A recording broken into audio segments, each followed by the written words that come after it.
So I'm an astrologer. I've been an astrologer for 30 years, soul coaching retreats.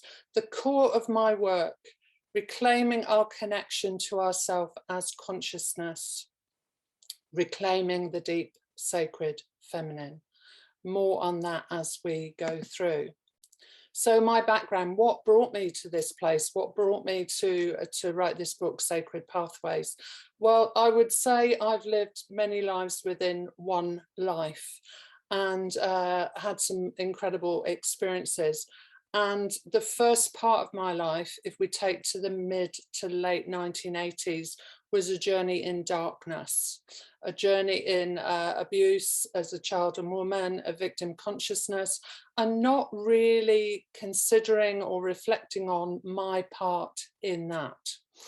And then in the late 1980s, any of you who are astrologers, Pluto crossing my ascendant, everything fell apart, literally, you know, everything in my life as it was went, partner, home, job, everything. And my consciousness, literally, I felt it turn inside out. And I asked the question, what is this to do with me? How can I live my life in a different way? And that was the point of awakening. And you know the saying, you know, when the student is ready, the teacher appears. That's what happened. I immediately met an astrologer just in a cafe. We started chatting. I didn't know she was an astrologer, but we got into that. Before I knew it, I was training. I then went into the psychological aspects of my journey through training as a rape and incest crisis counsellor. And this became the foundation for my conscious awakening, which began initially to express itself through poetry. That was the theme that my writing took initially, that poems would literally just descend through me. Often when I was traveling, sitting on a bus or something like that, these words would just come. Or I remember one time in Brisbane Botanic Gardens when I was living in Australia, picking up a flower, and that flower immediately presenting this poem to me. Just amazing. So I was learning. I am more than myself as a woman and my journey as a woman. I was then led to various spiritual teachers, masters, mothers, and eventually went to live in a spiritual community where I lived for 20 years. It was also a tantric community that was in the UK and New Zealand. And there I share experiences from my journey with that in the book. And of course, all this is about embodiment. It's about conscious embodiment of who I am as consciousness through my humanness. So, Sacred Pathways, the background to the book. Well, astrology, what is it? I mean, we could speak for hours just about that, and it's endlessly fascinating. And even after 30 years, I'm still learning so much. So if you look at popular astrology, you would perhaps believe that astrology is predictive, but actually it's not predictive of circumstances or events as such. It's a study of the rhythms of the planetary bodies of our universe, and how those rhythms, like the seasons of our earth, how they appear on our earth and in our earth lives. Very simple, yet incredibly complex. Now, in relation to Sacred Pathways, what happened for me was about 10 years ago, I met an astrologer who focused very much on the asteroid energies, sacred feminine archetypes, had a chart reading, was absolutely blown away, and began to study those archetypes within my own journey. And I could see the synergy of how they've been calling me the whole time, really. In traditional astrology, purely Venus and the moon are feminine energy. Venus archetypally, the lover, the wife, the girlfriend, ourselves in relationship, yeah. The moon, our feeling nature, our moods, and also the connection with the tides of the earth, so moving the water of our planetary body, moving the water within our own body. There's a link with female menstruation as well. And then as I discovered more about the sacred feminine, I saw Venus and the moon are the traditional roles of women within our patriarchal culture. So when you explore the asteroids, the asteroid belt being between Mars and Jupiter, they reflect archetypes, patterns that we know that are collective patterns. So if I was to say to you gypsy, that word, you would immediately get the sense of that kind of energy, that kind of way of being. So that's an archetype. It's a pattern that we would recognize. So the asteroids were named for figures in mythology, and they hold the energy of the mythology. So we can discover a lot about the journey, our journey with the asteroids. They're placed in our birth chart, and what the mythology of those particular archetypal figures can show us about ourselves, our individuality, and our journey. Same with the dwarf planets. Why the feminine? Well, history, his story. Traditionally, the history comes from those who could write or write it down. Of course, I'm keeping this very succinct. There is another layer of story, her story, often held by our tribal culture, often there in our art, our creativity, and so on. So it's part of our cultural heritage, but it's not the part necessarily that we learn about. And also we look into prehistory for her story. Right and left brain hemispheres, different functions, logic, rationale, left brain, right brain, creative, more holistic, yeah. Open, more spacious, or more linear and directional. Mythology, the same. Mythology speaks to our right hemisphere. It speaks through symbology. It speaks through knowing and recognition. We might not know what we recognize, but we know there's something there that touches us. So briefly, my book is based on the 5 template. Planetary orbits with the Earth all create sacred geometric shapes. Yeah? So the Earth and Venus orbiting around the sun, over 8 years, they create this incredible mandala. Right at the center are the 5 petals. Venus is about to create a new petal astrologically. She's about to go into retrograde motion. When she does this, it's a new rhythm. It's a new time of unfolding in our Venus energy, which I'll go into more in a moment.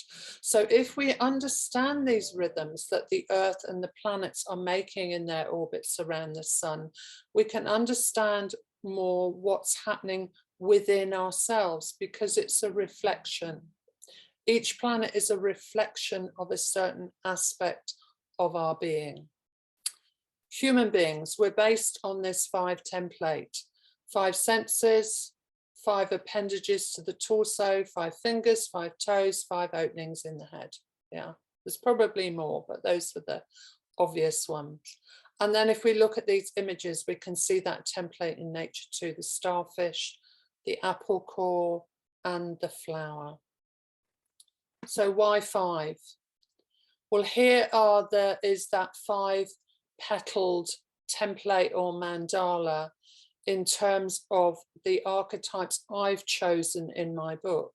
Now, there are many, there are thousands, but there are core ones, particularly within astrology. There are also core ones within the dark feminine, which comes in my next book, more on that later. So right at the center of this 5-petaled flower or this mandala is Venus. Why Venus? I've called her the abundance pathway because even traditionally in astrology, she's known to reflect our enjoyment, our pleasure, our sense of beauty and harmony, the feel good of life, the sense of abundance, gratitude, and appreciation. But actually, if you look at Venus energy is at the core of our experience as human beings, because Venus is creative feminine. Women hold and manifest that in their bodies. Males hold the seed of that. The two together, we create. Yeah. So Venus in us receives, gestates, conceives, gestates, births, life, physical life. So Venus is our creative feminine, how we receive the impulse of the masculine, whether that's sexually in a divine union, sacred sexual union, or not sacred sexual union, or if that's in terms of masculine consciousness, an idea or an inspiration. The feminine in us, masculine and feminine, both in man and woman, takes that forward and creates with that. Through that, we know ourselves. We know ourselves as creative beings. Potentially, we know ourselves as abundant beings. Psyche, the soul's pathway.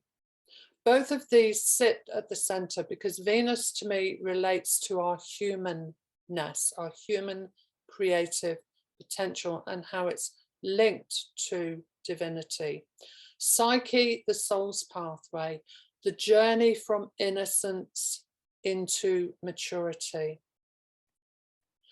Then on each of these petals, we have different archetypes, and each one I'm going to go to in more depth in a moment.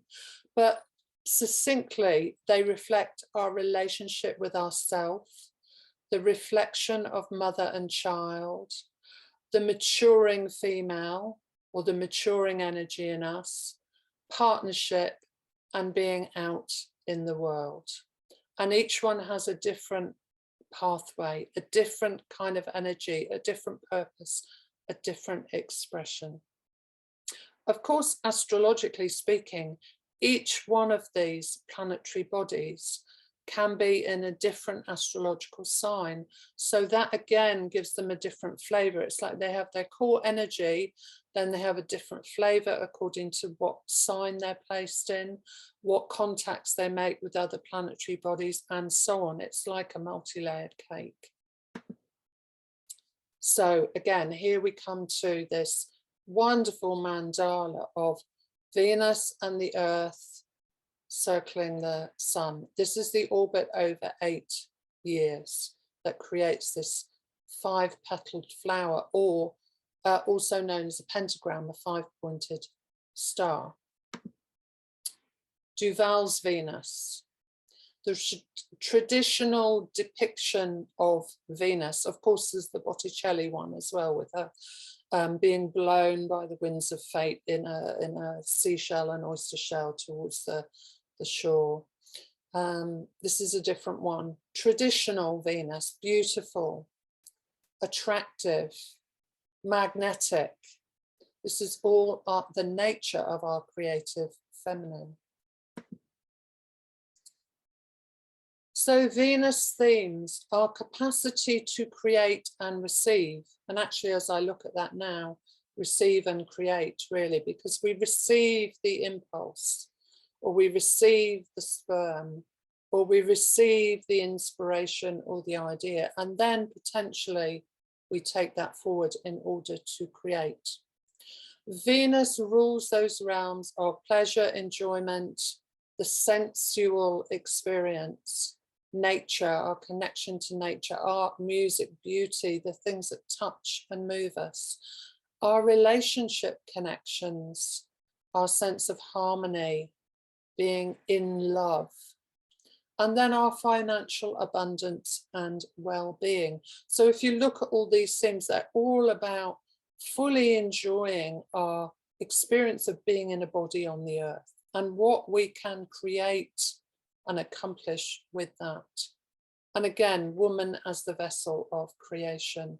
So the Venus archetype, although in mythology, she's rooted in much deeper feminine archetypes than the Roman Venus or the Greek Aphrodite, that has been lost somewhere along the way. That rootedness in a deeper creative feminine has been lost, maybe purposefully, maybe not, who knows. So the shadow of Venus, disconnection from any of the above, so lack of self-worth. If we have no self-worth, it's very difficult for us to receive. If we have no confidence, it's difficult to create. Yeah. So the experiences that we have in relationship as well, rejection and so on, and a lack of appreciation for life's natural beauty and abundance. For me, gratitude is one of the core Venus qualities. And then we come to all the personal and cultural distortions, the beauty myth, sexual projection. You know, what is a woman? Is she a sexual object? Is she the creative feminine? How are we using our sexuality? Many, many themes and questions. You can see we can go deeper and deeper and deeper into this. Why is Venus important now? Why is our understanding of her important now? Because for me, this is, we can go into the mythology, we can follow those threads. And yet, if it's not relevant to our lives now, it's just merely an intellectual exercise. So now Venus is strongly important because it's about reclaiming the truth of feminine energy from patriarchal distortion. And when I speak about patriarchy or patriarchal, I'm not laying it on the men, yeah, because there's been a dance of duality within this, and who knows if it has not been put in place for the last 2,000 years in order to fuel evolution. There's no right or wrong in that.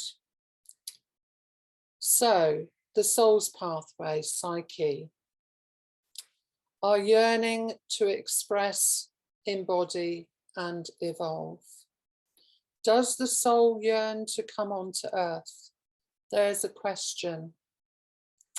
Psyche's mythology is about the journey of innocence into maturity through relationship, but she also relates to that journey within oneself, because in her mythology, the relationship comes and goes. And when it goes, that's when she has to fall back on her own journey of self-understanding and trust in that journey that her soul is guiding her exactly where she needs to be, even though it may not look like that. And here we've got Psyche opening the golden box, which is the finale, if you like, of her mythology. But even there, you know, opening the golden box, you think, oh, there's a gift in there. It doesn't appear to be a gift, but it is the soul's journey again.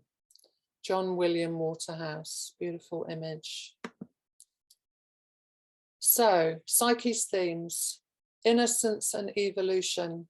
So it is a natural maturing, not just of our physical body and our emotional intelligence and our intellect, but also the soul's wisdom and the journey into self-maturity and the potential of love, because love is only ever a potential. Psyche's mythology reveals to us the journey of falling in love, you know, that blissful, those blissful first meetings, and then the inevitable underworld journey that comes, that takes us, if we allow it, to that next phase of being love. That requires trust, that requires vulnerability. And then the shadow of that inevitably is naivety, and the place that we fall into victim consciousness, rather than taking the gifts of the journey and moving on with our soul's learning. So her importance now is about reclaiming the wisdom of the soul's journey, the wisdom of the relationship journey, the conscious relationship journey as well, and how I can see just in my lifetime how relationship has evolved incredibly from that kind of nuclear family pattern or archetype into something other, something much more expansive. Vesta, the priestess. What's sacred And of course, that's individual, even though we can gather in that sacredness and share that sacredness. But what feels sacred, what is sacred inside, for me, sits in the heart. And it's how we connect to the divine within, and then the devotion to that as a practice. Now, it may not necessarily be the divine per se. It may be that feeling of a vocation, yeah? And then how we focus on that vocation as a pathway, because Vesta is about our authenticity. What is sacred to me inside myself? And how am I going to devote myself to that or focus on that within my life stream that I've been gifted? So Vesta, self-connection, going inward, coming deeply into the heart. And that in itself can be regenerating. You know, we can fall into that place and connect with the love that we are at our core, that feeds us. So spiritual practice, the ritual, the priestess practices.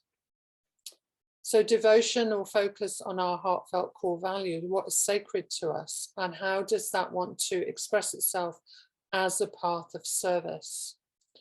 And then also we go back to prehistory, to her story, where the priestess also served sexually within the temple as a pathway, as an avenue to divinity, and how we've lost that knowledge in the mainstream of sexuality as sacred, as an instrument of regenerating not only union with another human being and the potential of that opening into our shared divinity, but also to regenerate deep well-being within the body.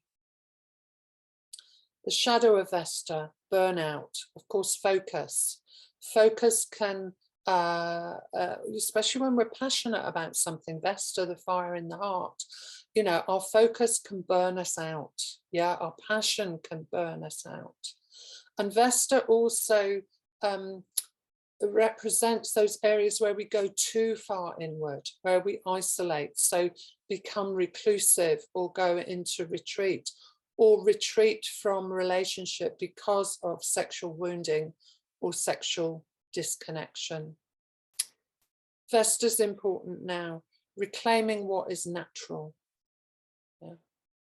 I feel it's natural for us to acknowledge our divine being and to devote ourselves to that in some way, whether that's through nature, whether that's through creative practice or a spiritual practice. It really makes no difference in one sense. So it's recognizing I am a creative being of divinity, and also about reclaiming the unity of the sacred and the sexual. You know, those concepts of sin and so on that have moved us away from the truth of our sexual nature as natural. Ceres, also known as Demeter, you'll notice in these slides, you may notice that I've used the Roman, or I've used the words of the planetary bodies. Sometimes they're a Greek name, sometimes they're a Roman name. So Ceres, also known as Demeter, the evolutionary pathway, growing through our life's rhythms and seasons. And here we see a piece of pottery depicting Ceres. And interesting that in many of the artifacts from the time of patriarchal takeover around about 2000 years ago show this how these ancient goddesses, much like churches were built on old pagan sites, were taken over and given a different overlay by patriarchy. Here we see both, because we see Ceres as Earth Mother, you know, her abundance, goddess of the harvest, and yet we see the snakes, that connection to the kundalini, the snake energy, the sexuality, the capacity to transform, that is more rooted in the ancient matriarchal goddesses. Series 3, themes. growing through our life's rhythms and seasons. So nature as a reflection. So we see the seasons externally in the seasons of nature, but do we necessarily understand that those seasons are also valid within ourselves, within our own journey? So traditionally, Ceres is known as Earth Mother. She's connected to that natural flow of the seasons, to food and its production. So the word cereal comes from her name, Ceres, and to the environment, our connection or lack of it to the environment. She also, through her mythology with her daughter Proserpina or Persephone, Roman Greek, relates to the seasons of mothering, to nurture, belonging, and then the time to let go, and the inevitable grieving that happens, or perhaps the relief that happens when it's time for your children to flee the nest, even flow the nest. She's also connected to women's mysteries, the mysteries of our cycles, menarche, menstruation, menopause, love and loss, death and dying. We could see these as the seasons of our lives: love, spring and summer, loss, autumn and winter, and the inevitable processes of loss and death psychologically that we go through in terms of our emotional psychological rhythms. She also is connected to the processes of dying as well, and how we approach that, whether we approach that as a natural aspect of living or not. Her shadow, getting stuck in that place of loss, getting stuck in autumn and winter. So we suffer, we don't know how to let go. Yeah, we play the victim maybe, rather than allowing the flow of grief, learning to live with grief, learning to live with loss as a necessary part of life. And she can be represented by the overly attached mother, the one that doesn't want to let go, or the abandoning mother. Two extremes, obviously. Her importance now, reconnecting to what's natural, our body, food, how we grow food, what we eat, how we're disconnected from the food production process, the environment, the earth. Clearly very important for us to reconnect with the energy of Ceres in so many ways. Artemis, the wild pathway. Artemis is an archetype of two extremes: independence, extreme independence, wildness perhaps, and inner connection as a moon goddess. She's the goddess of the crescent moon, new beginnings. This is a beautiful image. She's got her arrow, she knows where she's going, she's pointing towards the moon, and she's with animals, you know, the wildness of her connection to the earth. So Artemis is the big sister archetype. She symbolizes sisterhood, protection of the vulnerable. She might be a feminist or an activist. You know, she says what she thinks. She does what she needs to do to put things right. She's a guardian of the natural world, so she might be an environmentalist as well. And yet the other side of her nature is this very inward, withdrawn moon nature. That capacity to go back in, to retreat, to recharge, to explore, where am I in the cycle? And yet also an independent, wild, feminine spirit. So one or the other. So clearly timing is one of the qualities of Artemis. When is it time to go out there and fight? When is it time to be inward, retreat and recharge? And her shadow reflects those extremes too. She can be cool and aloof, so she can retreat well inward, so that you kind of lose connection. Also vengeful. Her mythology shows how she can be vengeful and without mercy. So very detached like nature, reflecting the wildness of nature, which seems to be at times without mercy when we see its storms. She's important now in terms of understanding that inner-outer flow, and also standing up for what's real in our lives, what's true for us, what's really important, you know, and to go out there and to make it happen, or to speak your truth. Juno. She's the intimacy pathway, the queen of heaven, she was known as. She was in her fullness, and you can see this in this image. I don't have a attribution here for the artist, but she has both the peacock, she has all her regalia, but she's also holding a scorpion in her hand, which is very telling, which is why I love this image of her. And in some of my online and physical group sharings, when men see this image, they say, yeah, I know her, and yeah, she's one to watch, because they can see it's been portrayed in her eyes, that dual nature, that attraction, and yet that sense of danger. So Juno represents that yearning in us for divine union embodied. You know, that knowing that there's something more here, you know, that feeling of attraction that can take us into the sense of that divine union. But how can that be permanent here on Earth in human bodies? Partnership is a primary identity when somebody has a Juno, strong Juno in their chart. And there is this core theme of commitment to partnership through the challenges. So it does have a kind of scorpionic feel, and interesting that she had the scorpion in her hand, because it is about going through that darkness of the shadow and maintaining that commitment to that potential of divine union, even when things get really hot. And if we look, there's this link also with Ceres in terms of the potential of renewal of relationship. When we're committed, it can take us through those seasons of winter where we're disconnected into the next spring. Her shadow reflects the wound of betrayal, disconnection, aloneness, all the things that we experience in relationships and the relationship power games that go on. She's important now.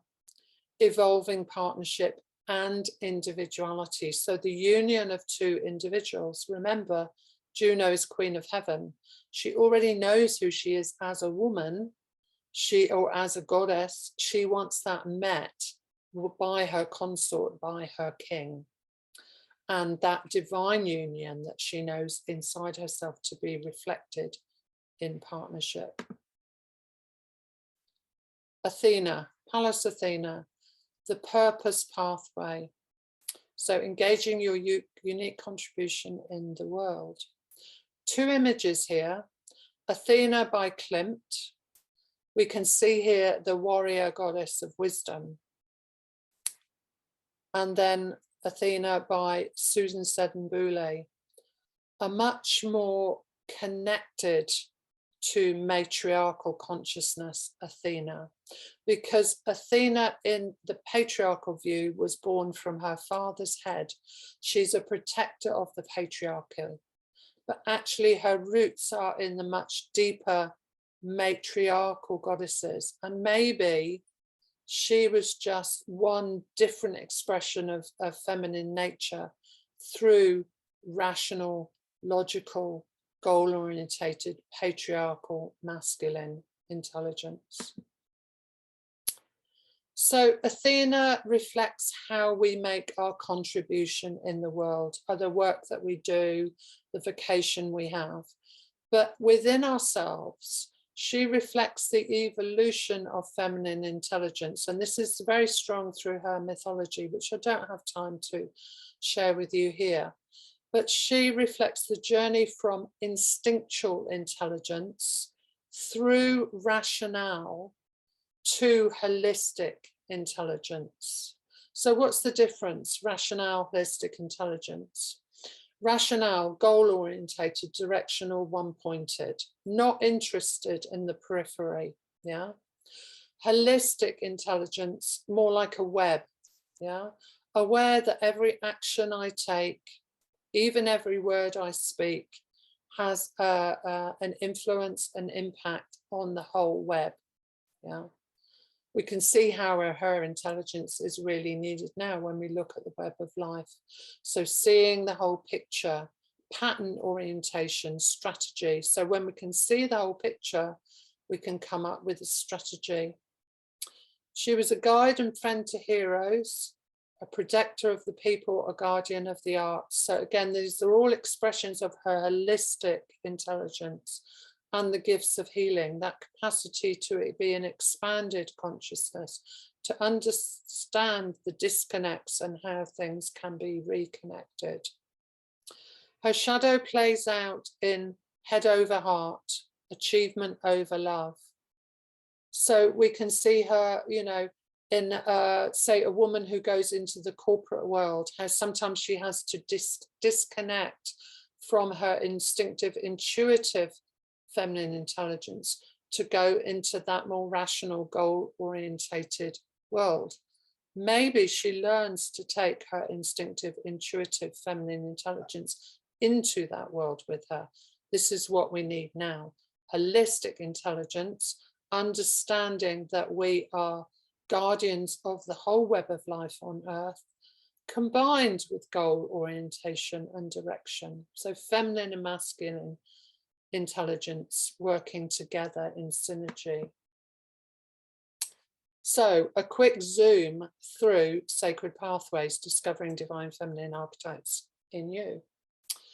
My next book coming up, Her Sacred Fire, Claiming the Grace of the Dark Feminine in You, in which I'm exploring some of the dark feminine archetypes, those energies in us that we have disowned or have been labeled wrong, bad, sinful, blah, blah, blah. And it's due out in spring 2022. So I offer you that as the next installment. This is where you can find me.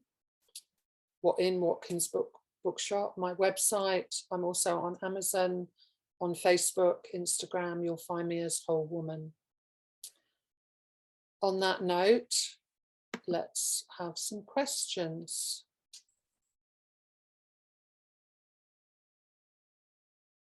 Yeah, I mean, clearly it's written from a female perspective because I'm a woman and I have journeyed as a woman through some of the darker experiences as a woman. So because of that, that's why predominantly it is written for women, because I feel, and I know actually from reflections from readers and participants on my courses and retreats, that it's invaluable for them in understanding deeper layers of their nature that are not reflected in our culture, or maybe reflected but have been hidden. So they're very difficult to find. Yeah. For men, they have these energies within themselves too.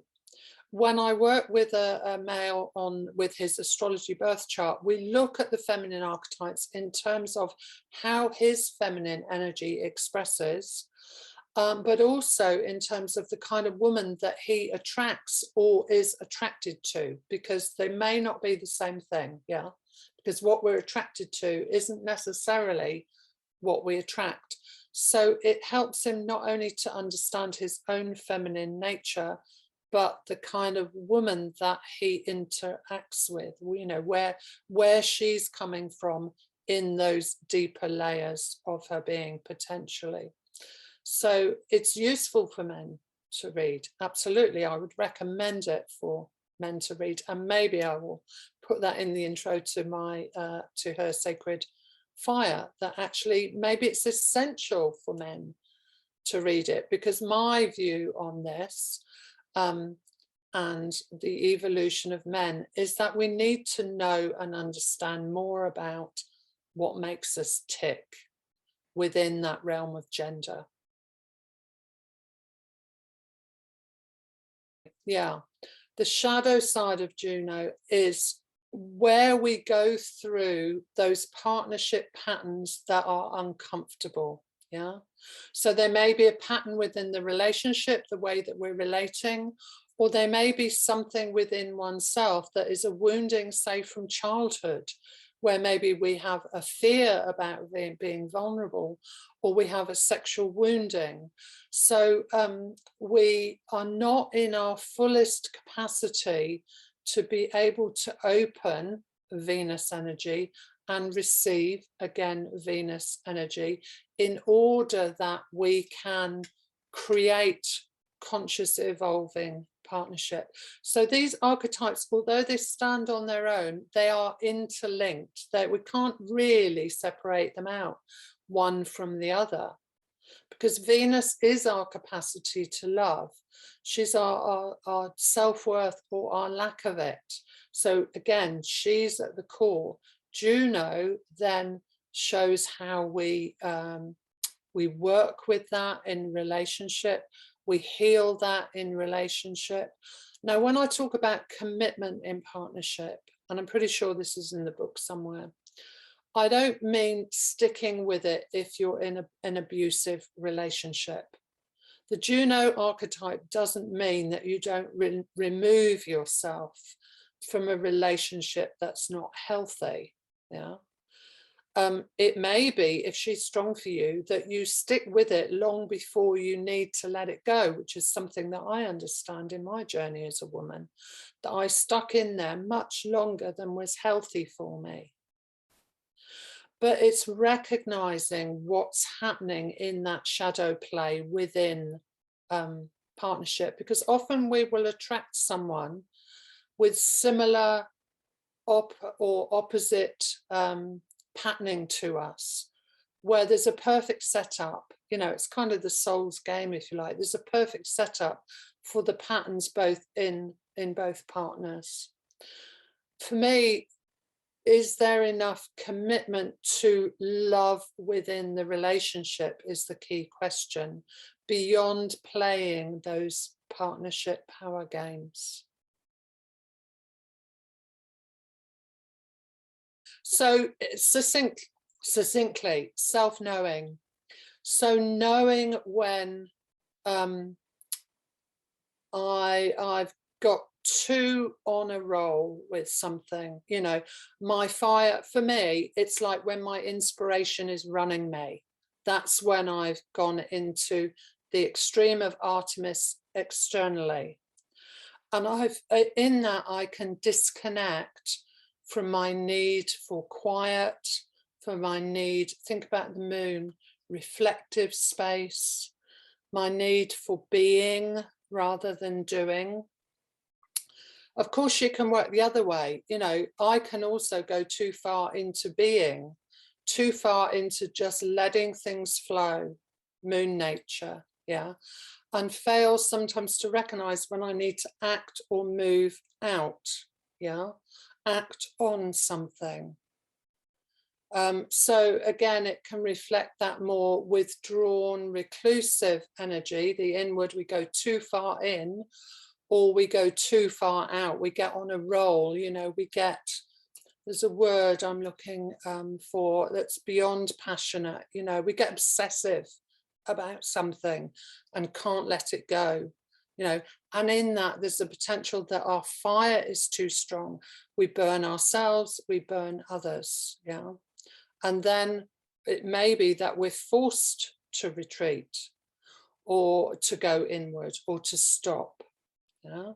And when we go too far inward, it may be that we're forced to come out in some way. Often we're invited to come out in some way.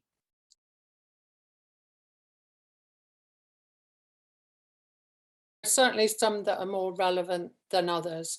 And an exploration of your astrological birth chart will show you which ones are stronger for you as an individual. We can consciously choose anything, really. That's what, you know, that's our creative capacity, isn't it? So yes, we can consciously choose to come to know one more than the others, or we will recognize, you know, in my book and in my presentations, in my courses, some women will recognize them as very strong. As I said about the image of Juno, a lot of men recognize her. They say, yeah, I know her, but she's very dangerous. I'm attracted, but she's dangerous. So we know these archetypes in our being. They're there in our psyche. Whether we can choose or not, the way I look at it is, let's choose to be conscious with them. Because if they're strong in your makeup, you know, your chart being your psychological soul makeup, a succinct way of describing that. If they're strong, they're going to be playing out somewhere.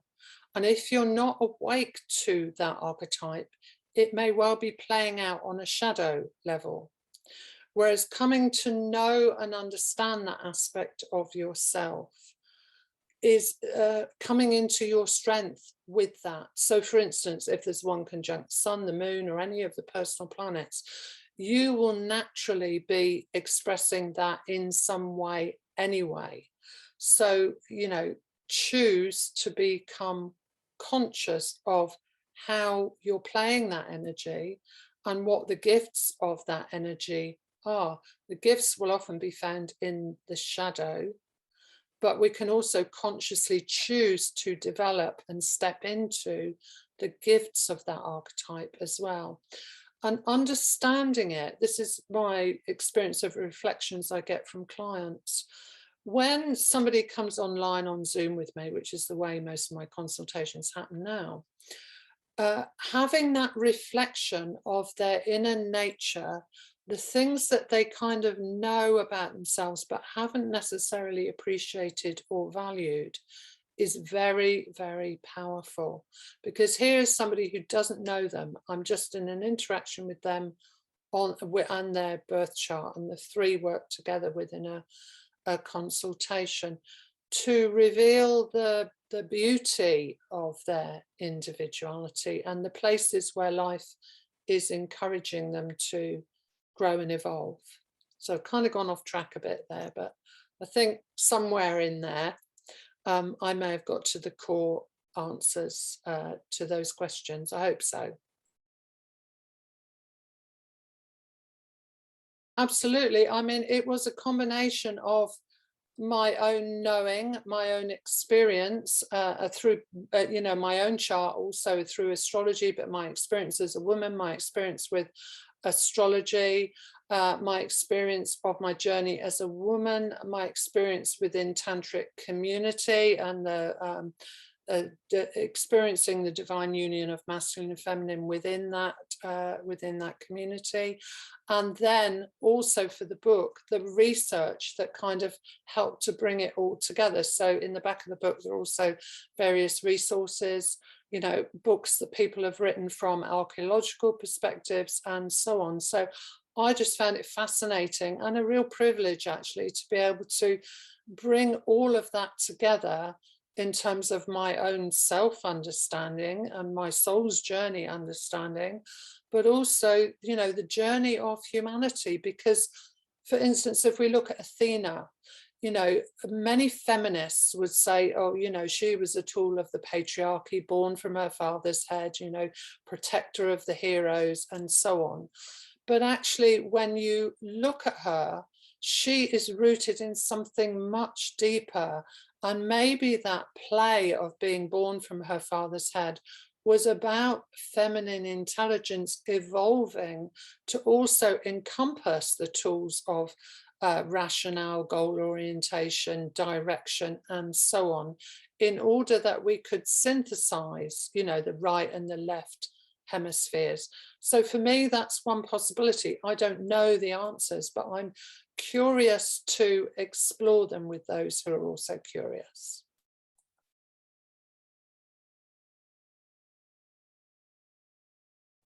Yes, yes, I can. Primal is the word that comes in. So we're talking about the primal, deeper layers of our psyche that have been disowned. We've become disconnected from them, or we've learned to judge them and reject them. The gifts of darkness, you know, and there's so many places that I can connect that into, for instance, into physics. dark matter was there at the very beginning of the universe, these wonderful strands. And when I saw this recently, it's like, wow, the great mother, where they connect, where these dark strands connect, creation happens. So dark matter is, it's a mystery to those who study it, the astrophysicists, because it has a profound influence on even on light, and yet it can't be seen. So we're talking about, you know, the fact that they've now discovered dark matter. I get really inspired about this. When planetary bodies or things out there in the universe are discovered, it's because our consciousness is ready to take on the energy of whatever that is. Yeah, they've always been there, but for instance, with Pluto, it wasn't discovered until 1930. Pluto representing power, lord of the underworld, a time when the Second World War was brewing, when we split the atom. You know, one could say the ultimate power when scientists split the atom. And then there's a question of responsibility with that. What do we do with that power? So when we discover new things about the universe, it's because our consciousness is ready to take on whatever that represents in us. For me, dark matter is the dark goddess energy. It's the very core of creation, and we've denied that. And yet, if you see, very simply, it's part of our life on earth. It's dark out there at the moment. You know, it's winter. It's half, or it's a changing half of our day-to-day life. So that's really all I want to say about it at the moment, except that there are gifts to be found in the darkness, if we're ready to go there.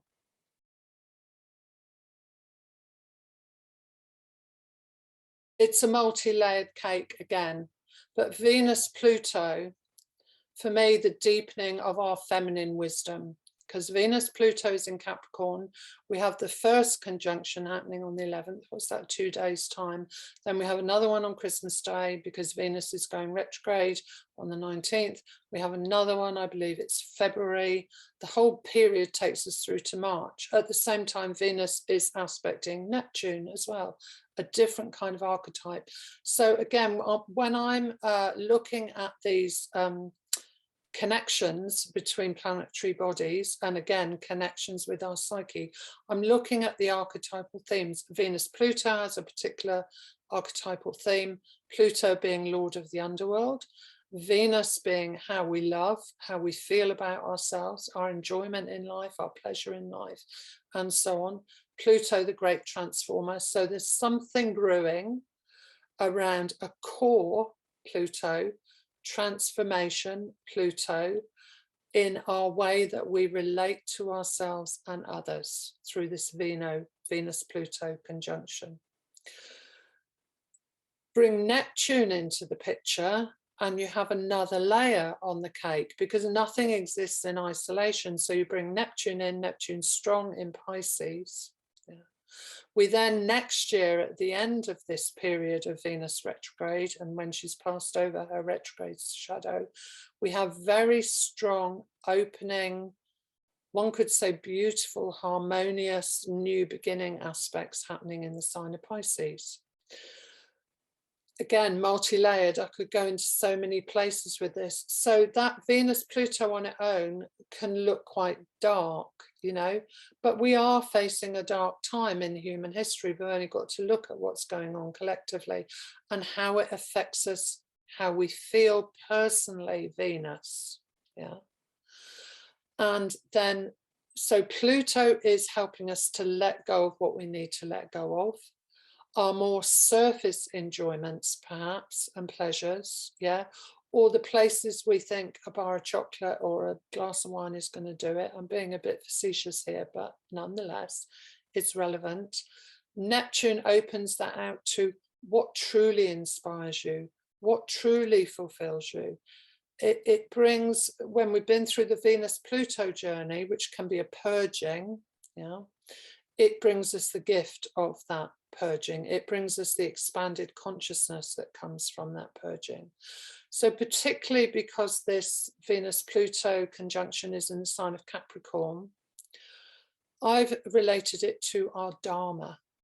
Yeah, our Dharma meaning our way of being, our gifts, our purpose in the world, how it's true for us to be. So I've just literally yesterday published a blog called Uplifting Your Dharma, a new way of being and doing.